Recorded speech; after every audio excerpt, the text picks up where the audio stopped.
the United States on Tuesday accused North Korea of conducting the WannaCry ransomware attack, a major cyber attack that affected hundreds of thousands of computers across the world in May. December 19, AP employees monitoring possible WannaCry ransomware cyber attacks at the Korea Internet and Security Agency, KISA, in Seoul, South Korea, photo, Yonhap, EPA. North Korea has trained thousands of hackers to pose a weaponized cyber threat to its neighbors and the world, but lately it's been using them to make money. The White House on Monday said North Korea was behind a global malware attack last May named WannaCry.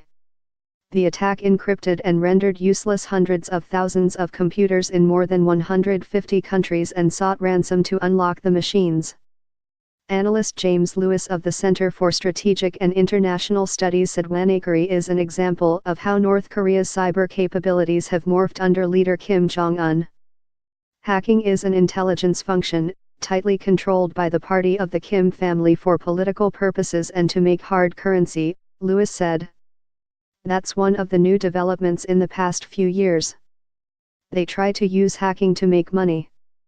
Tom Bossert, White House Homeland Security Advisor, and Jeanette Manfra, Chief of Cybersecurity for the Department of Homeland Security, brief reporters on the WannaCry cyber attack at the White House on December 19, 2017 in Washington, D.C.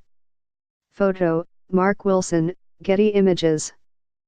North Korea, which bans its citizens access to an unrestricted internet and lacks universal access even to electricity, decided 2 decades ago to invest in a cadre of hackers who could reach across the world to do damage, said Martin Williams, a contributor to 38 North, a publication of the U.S.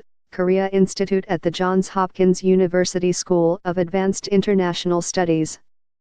The timeline of notable operations shows how targets and objectives have changed. July 4, 2009, North Korean hackers launched an attack on the U.S. holiday that employed thousands of computers around the world to overload dozens of government websites in the U.S. and South Korea. Sony Pictures, October 2014. A group that called itself Guardians of Peace stole a trove of company documents from Sony Pictures weeks before the studio planned to release The Interview, a dark comedy about a CIA-inspired assassination attempt against Kim. The documents embarrassed company executives, and together with North Korean threats of violence, their release played a part in a pressure campaign that derailed the film's planned distribution. President Barack Obama pledged to respond proportionally to North Korea for the operation. Bangladesh Bank, February 2016. In a sophisticated and carefully timed caper, suspected North Korean hackers sought to drain $951 million from the Central Bank of Bangladesh through the U.S. Federal Reserve SWIFT money transfer system.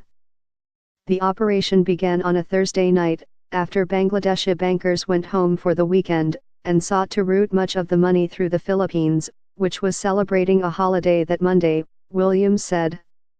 A typo in the requests for the transfer alerted bankers to the fraud, but the timing made reaching people to check the transactions and put holds on those that had already gone through more difficult.